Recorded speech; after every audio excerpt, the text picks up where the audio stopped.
If may kakilala kang too much ang kanyang self-esteem, panoorin mo to. This is the book highlight from 6 Pillars of Self-Esteem by Nathaniel Branden. Okay, according to this book, there's no such thing daw as too much self-esteem.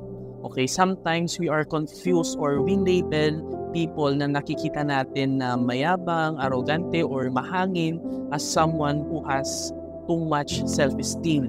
But in reality daw, these are the signs of lack of self-esteem. Bakit? Kasi daw, ang totoong high self-esteem people, there's no need to prove themselves, there's no need to make themselves feel more superior than other people. And their joy comes from being who they are and not being better than someone else. So that's why, let's check on ourselves if nahuhuli natin yung sarili natin nagiging mahangin or mayabang. Where is it coming from? Is it from a lack of self-esteem